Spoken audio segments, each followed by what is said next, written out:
अस्सलाम वालेकुम। अ, हम जो आज के क्लास हैं वो हमने एमसीक्यूज के लिए रखी हुई है।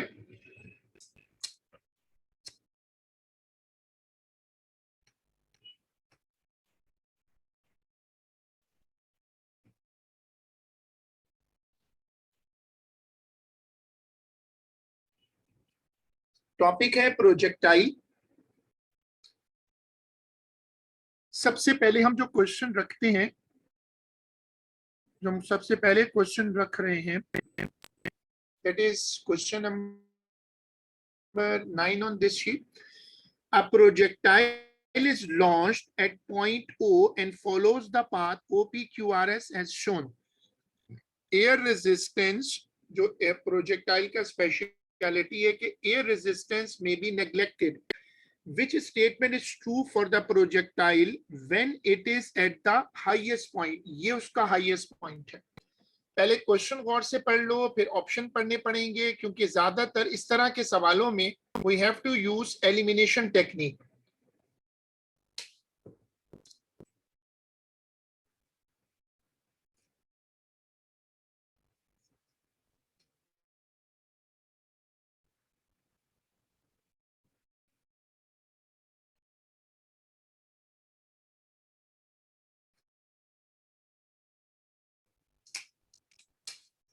ठीक है, अब जिन लोगों ने क्वेश्चन पढ़ लिया, this is the first question for today.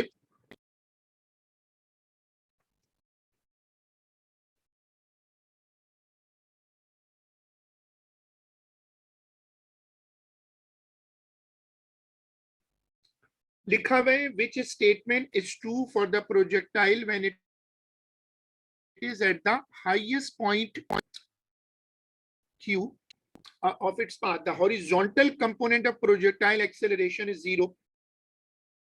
अब ये बड़ा टेक्निकल पॉइंट है कि पूरे जर्नी में प्रोजेक्टाइल का जो हॉरिजॉन्टल एक्सेलरेशन होता है वो क्या होता है। हॉरिजॉन्टल वेलोसिटी तो कांस्टेंट होती है।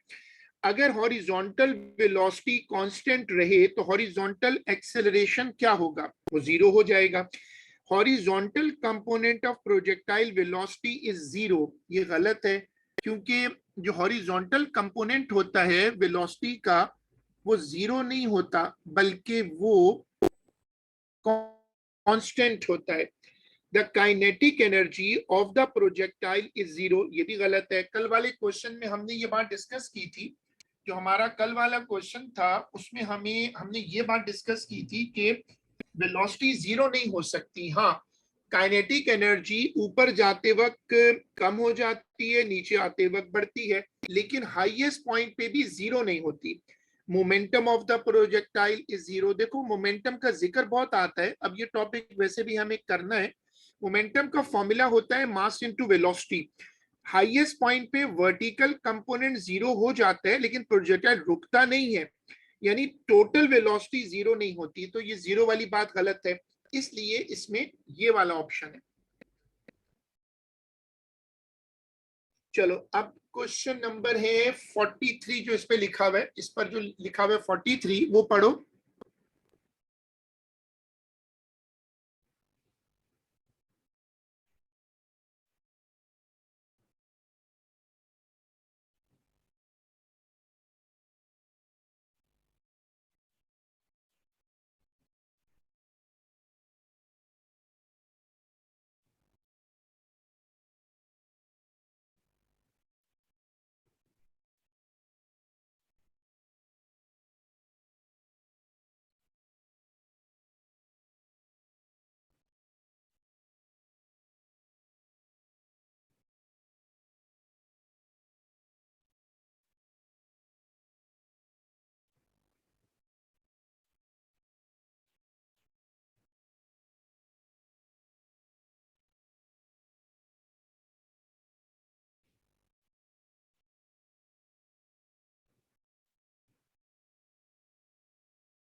An object is projected at an angle to the horizontal in a gravitational field and it follows a parabolic path PQRST. These points are the position of the object after successive equal time interval.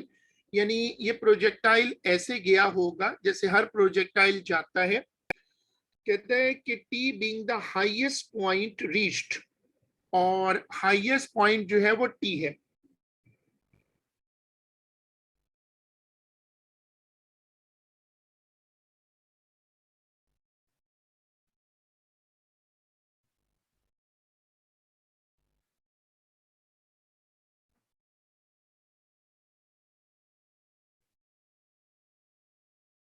तो projectile ऐसे launch हुआ होगा और ये projectile की launch velocity दिखा दी मैंने. यहां पर एंगल थीटा बना दिया, यहां लिख दिया v cos थीटा और यहां लिख दिया है मैंने v sin थीटा.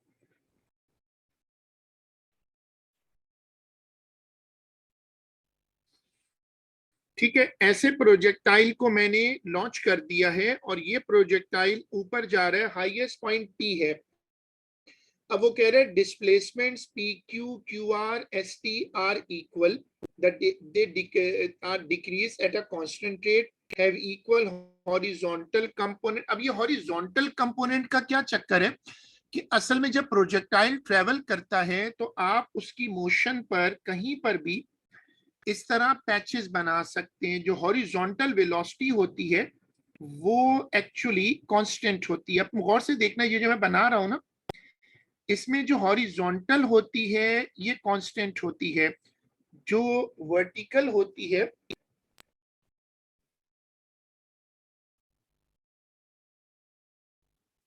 देखो ऐसे ना,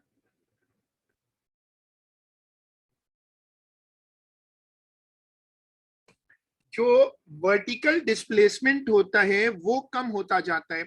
जो हॉरिजॉन्टल डिस्प्लेसमेंट होता है वो नहीं बदलता क्योंकि हॉरिजॉन्टल वेलोसिटी सेम होती है.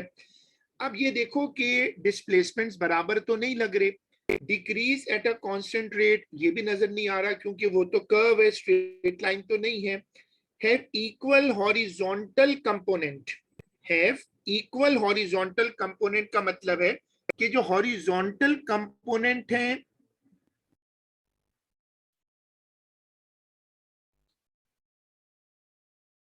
जो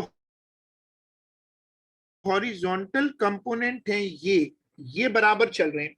increase at a constant rate, ये ऊपर जाते वक्त तो कम नहीं होते बल्कि वो तो डिक्रीज कर जाते हैं. हैव इक्वल वर्टिकल कंपोनेंट, इसको जरा गौर से देखें, ये वर्टिकल कंपोनेंट्स हैं ये तो छोटे हो रहे हैं तो ये इक्वल तो नहीं हो सकते. अब तुम लोग बताओ इस सवाल का जवाब क्या होगा. What would be the answer for this question.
चलो भाई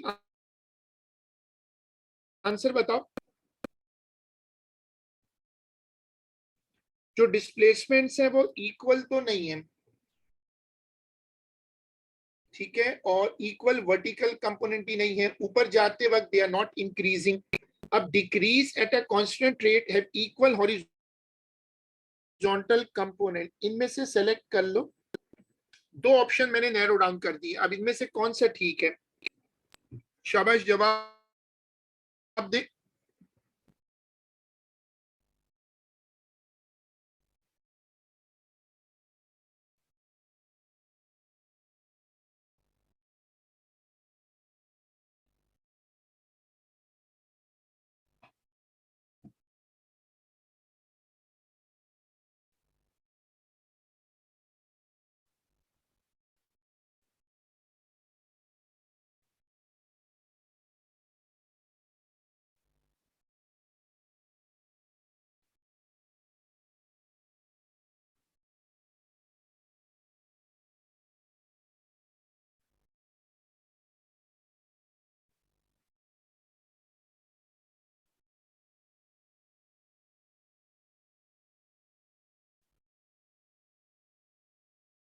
जवाब दें।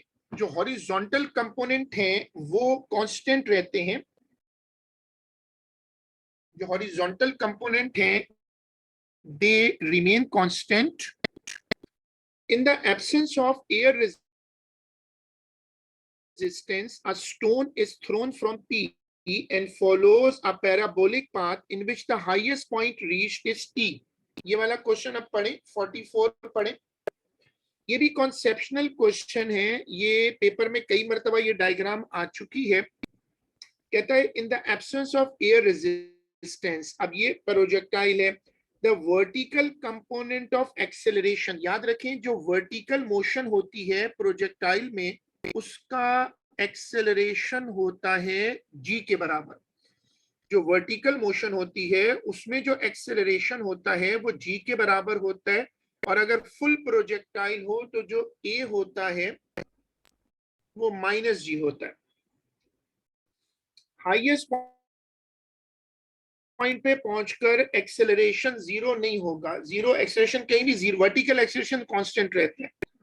बी पर ग्रेटेस्ट, ये भी गलत है, इसलिए कि वैल्यू तो कांस्टेंट होती है, एक्सेलरेशन की वैल्यू ना मैक्स होती है ना मिनिमम, क्योंकि वो तो फिक्स चल रही होती है। ग्रेटेस्ट एट पी, ये भी गलत है, जब वैल्यू बदलेगी नहीं तो फिर एक ही ऑप्शन आपके पास बचा और वो ये वाला।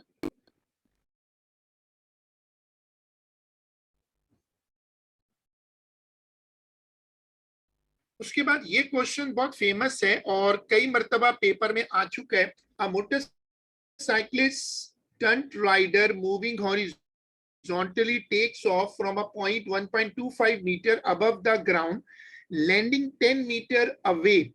अब इसमें जो मशहूर कॉन्सेप्ट है वो है टाइम। टाइम हॉरिजॉन्टल और वर्टिकल के लिए सेम होता है। What was the speed at the take off, ये इसकी टेक ऑफ पर स्पीड है, इसको मैं कहता हूं vx। उसने बोला है हॉरिजॉन्टल, इसका मतलब वेलोसिटी का y कंपोनेंट जीरो था। अब अगर मैं इसका डेटा बनाऊं तो मेरे पास वर्टिकल हाइट दी हुई है, तो मैं करूंगा u is equal to zero, a is equal to plus g, s is equal to 1.25, और मैं ऐसा करता हूं यहां से पहले ना टी निकाल लेता हूं। अब मुझे सपोर्ट करें, अभी तक कोई सपोर्ट किसी स्टूडेंट ने नहीं की, कोशिश करो कि अपने आंसर्स में हेल्प करो, मेरी कैलकुलेशन में हेल्प करो। अब ये डेटा है, फॉर्मूला होता है S is equal to U T plus half A T square. इसमें एस की जगह डाल देता हूं 1.25, zero plus half G T square, 1.25 half 9.81 into T square. अब ये कैलकुलेशन करो और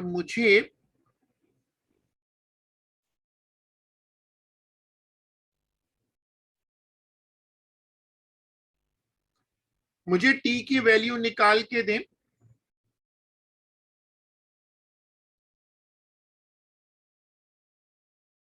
मुझे टी की वैल्यू निकाल कर दें।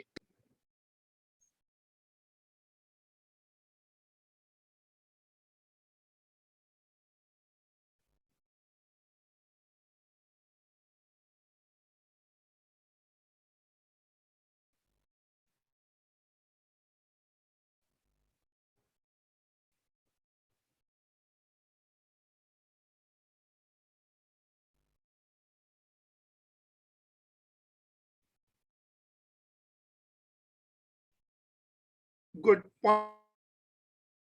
0.504।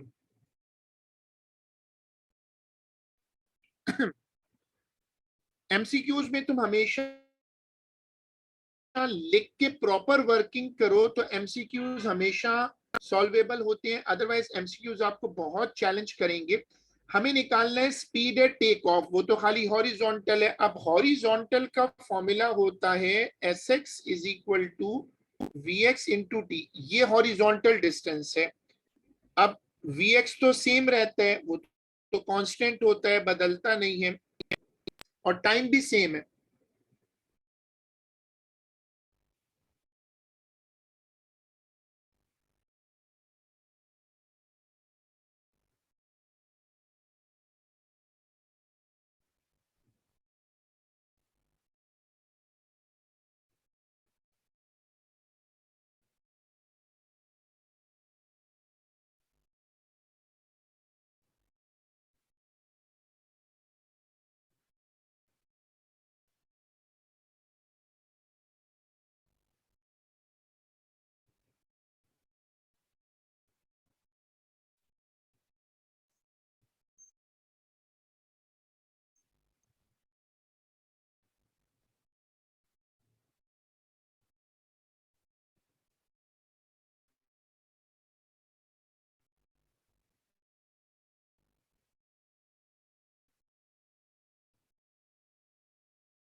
कोई आंसर निकाल के बताए।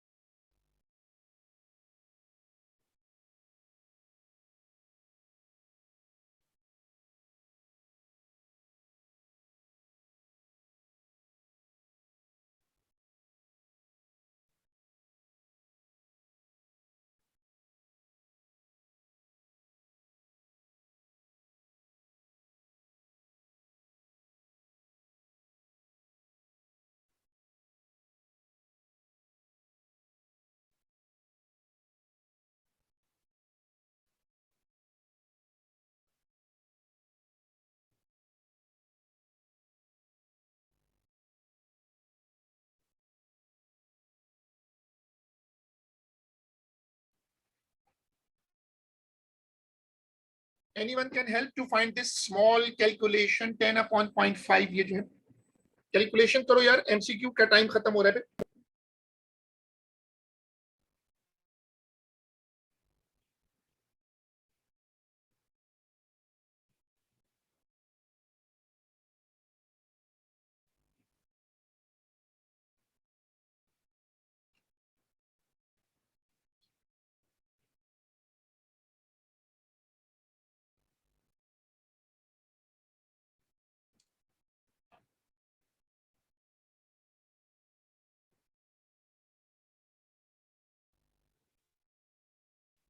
इसका आंसर आ रहा है 20 राउंड करने के बाद, और इसको फिर आप यहां रख लें। ये जो प्रोजेक्टाइल का मशहूर कॉन्सेप्ट है, इसको सब लोग अच्छे से याद कर लें। वो कॉन्सेप्ट ये है कि जब भी आप दो डायमेंशंस में काम करते हैं, हॉरिजॉन्टल और वर्टिकल, तो होता क्या है कि हॉरिजॉन्टल डायमेंशन जो होती है उसके लिए टाइम और वर्टिकल डायमेंशन के लिए टाइम हमेशा बराबर होता है।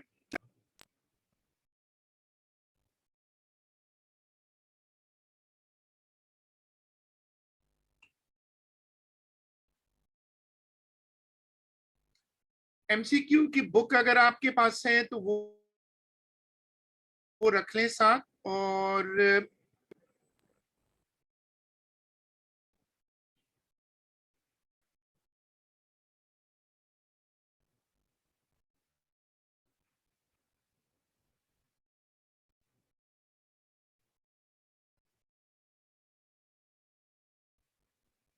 चलो, ये वाला क्वेश्चन है A tennis ball is thrown horizontally in air from the top of a tall building. ऐसे करके कोई बिल्डिंग होगी और वहां से एक टेनिस बॉल को इसने ऐसे फेंका है यूं। शुरू में ये हॉरिजॉन्टल वेलोसिटी होगी। हॉरिजॉन्टल जब भी फेंकेगा तो वर्टिकल कंपोनेंट जीरो होगा।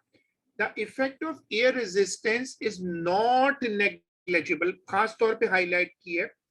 What happens to the horizontal and to the vertical component of the ball velocity? हवा जो है वो सबको ही अपोज करती है, वो एयर रेजिस्टेंस जो होती है वो तो सबको अपोज करती है।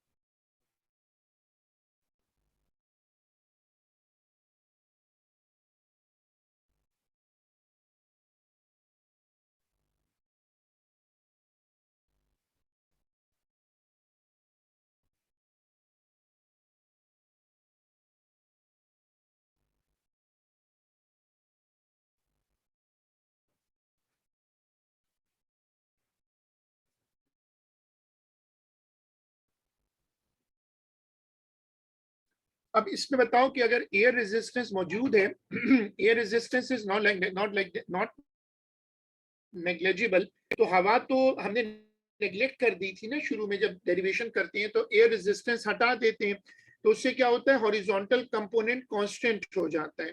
लेकिन अब तो एयर रेजिस्टेंस है, तो अगर एयर रेजिस्टेंस है तो वो तो मोशन को रोकेगी, चाहे अपवर्ड हो चाहे हॉरिजॉन्टल हो। तो अब हॉरिजॉन्टल कंपोनेंट कांस्टेंट नहीं रह सकेगा।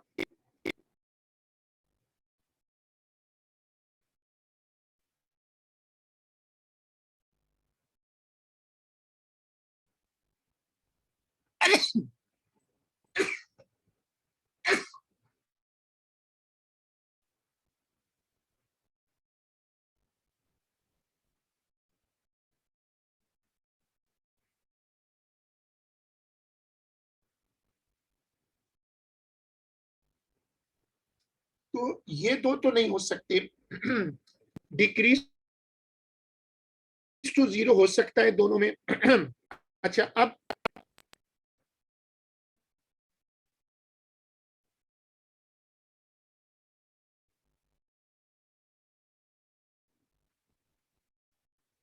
जो वर्टिकल कंपोनेंट है, जब बॉल नीचे आएगी तो वर्टिकल कंपोनेंट बढ़ेगा। अच्छा, क्यों बढ़ेगा? क्योंकि नीचे आते वक्त ग्रेविटी उसको पुल करेगी, लेकिन वो कांस्टेंट रेट से नहीं बढ़ सकता। कांस्टेंट रेट का मतलब होगा ए इज इक्वल टू जी। याद रखो, जब एयर रेजिस्टेंस आपने नेग्लेजिबल की हो तभी ऐसा होता है। अगर एयर रेजिस्टेंस मौजूद हो, अगर एयर रेजिस्टेंस मौजूद हो तो ए इज नॉट इक्वल टू जी, इसलिए ये ऑप्शन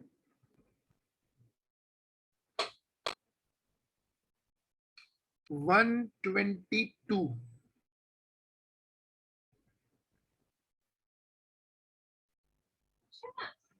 122 देखें। A stone is projected. A stone is projected horizontally at time t is equal to 0 and falls. Air resistance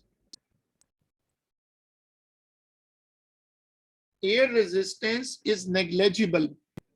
The stone has a horizontal component of velocity and a vertical component of velocity. अगर air resistance negligible है तो दो बातें याद रखें।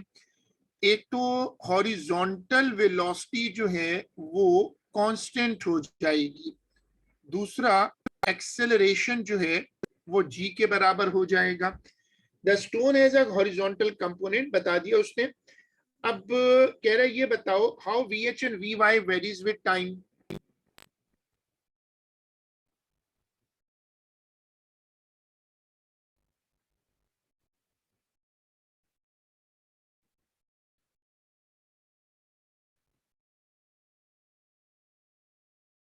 जो horizontal velocity है वो कांस्टेंट रहती है और जो वर्टिकल वेलोसिटी है वो बढ़ती और कम होती है।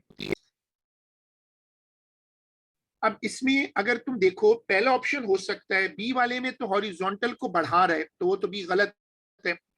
यहाँ पर सी में क्या दिखा रहे हैं कि वी वर्टिकल ग्रेड कर्व कर रहा है, कर्व नहीं हो सकता क्योंकि एक्सेलरेशन कांस्टेंट है। यहाँ पर कह रहे हैं वी वाई जो है वो डिक्रीज कर रही है, वो तो बिल्कुल ही पॉसिबल नहीं है। हाँ, वी वाई कॉन्स्टेंट है, vertical velocity constant, vertical velocity बढ़ रही है और हॉरिजॉन्टल वेलोसिटी कांस्टेंट है।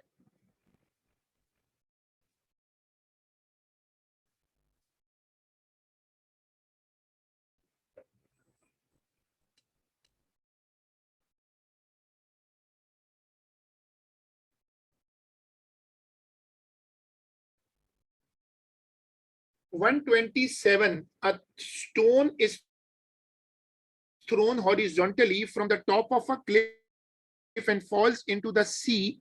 Sometime later, air resistance is negligible. यहां से उसने स्टोन को लिया होगा और ऐसे फेंका, स्टोन हॉरिजॉन्टल थ्रो हुआ है, तो शुरू में ये हॉरिजॉन्टल वेलोसिटी है, शुरू में जो वर्टिकल वेलोसिटी होगी वो जीरो होगी, जो हर हॉरिजॉन्टल मोशन में यही होता है। How the vertical component of velocity of the stone varies with its horizontal component of velocity as it moves through. अब ये बड़ा ट्रिकी क्वेश्चन है क्योंकि इसमें एक एक्सिस पे वी वर्टिकल है और एक में वी एच है, वी हॉरिजॉन्टल है। ये जो वी एच होता है ये कांस्टेंट रहता है और वी वाई क्या करता है, जो वी वाई है नीचे आते वक्त वो इंक्रीज करता है। अब बताओ इनमें से कौन सा ग्राफ है जिसमें हॉरिजॉन्टल वेलोसिटी वी एच, जो वी एच है वो बढ़ नहीं रही, वी एच को बढ़ना नहीं है।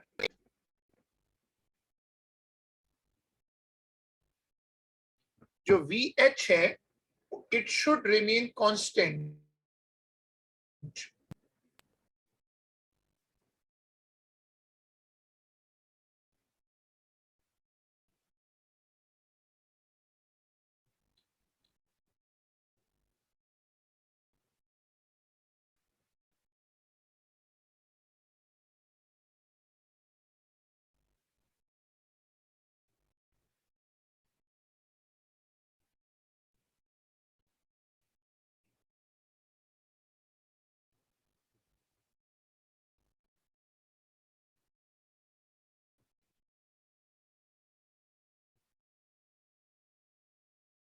अब देखो इस वाले ग्राफ में आओ, सी में, सी का मतलब है कि वी वर्टिकल कांस्टेंट है, तो ये तो गलत है। इसका मतलब बी का मतलब क्या है, देखो बी का मतलब है दोनों दोनों बदल रहे हैं, ये भी गलत है। ए का मतलब भी दोनों बदल रहे हैं। अब अगर तुम डी में आओ तो ऊपर जाते वक्त वी एच कॉन्स्टेंट है, वी एच नहीं बढ़ा। अगर सपोज मैं यहाँ 6 लिख दूं तो वी एच तो वही रहेगा। हाँ, वी वाई बढ़ रहा है, तो इसका आंसर है D.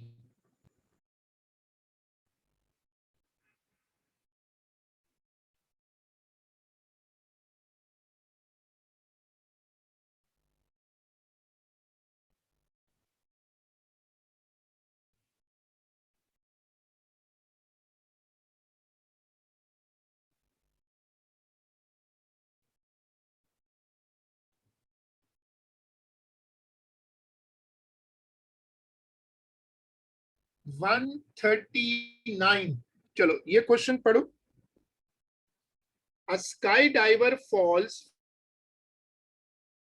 from an aircraft that is moving horizontally, aircraft horizontal जा रहा है, जाता ही horizontal है वैसे। The vertical component of the velocity of the skydiver is v. जब वो जंप करेगा तो जाहिर है कि वो नीचे आएगा। फिर the vertical component of acceleration of the skydiver is a.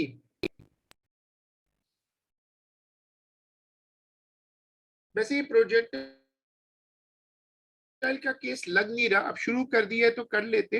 Heli जो एरोप्लेन है वो तो हॉरिजॉन्टल जा रहा है, उससे जो जंप करेगा वो सीधा नीचे नहीं आएगा। अगर मूव करते हुए एरोप्लेन से कुछ जंप करे ना तो वो पहले ऐसे आता है यूं, this is a projectile shape.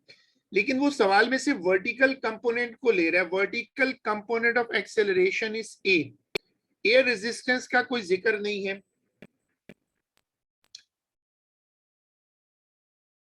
अब कह रहे after first few seconds after the sky diver leaves the aircraft, तो वर्टिकल कंपोनेंट को तो बढ़ना चाहिए, एरोप्लेन से वो नीचे आ रहे हैं ना। जब कोई चीज नीचे आती है तो वेलोसिटी बढ़ती है, तो वेलोसिटी अगर बढ़े तो फिर वेलोसिटी अगर बढ़ेगी तो कांस्टेंट का लफ्ज तो गलत हो गया।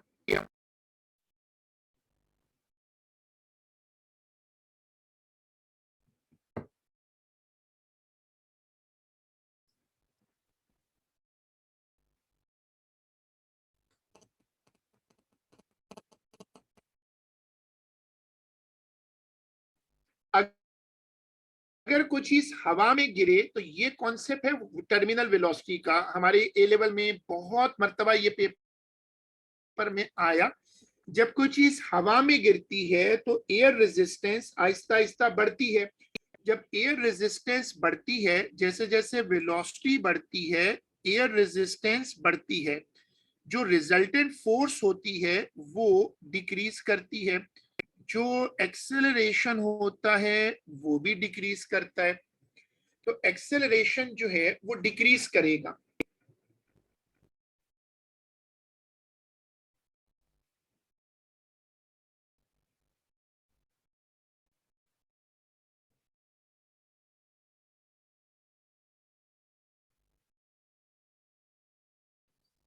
वन 44 ये वाला क्वेश्चन पढ़े।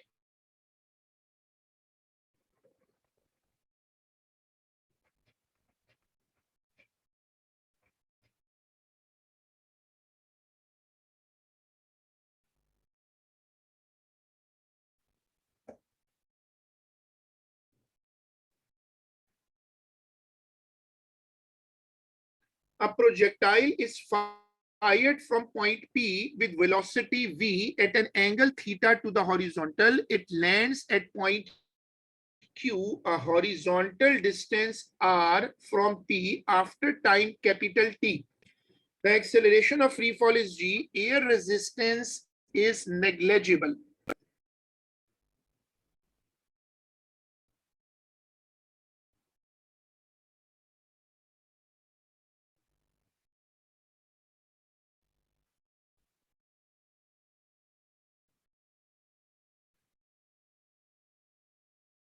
अब ये सवाल में कह रहे हैं कि ये बताओ कौन सी इक्वेशन ठीक है। आर का मतलब है रेंज। अब फॉर्मूला क्या होता है, S X is equal to V X into T, और यहां पर टोटल टाइम दिया हुआ है कैपिटल टी, एस एक्स को इसने नाम दिया हुआ है आर का, तो आर वी एक्स का मतलब होता है वी कॉस थीटा, टाइम को उसने ना कैपिटल टी यूज किया है।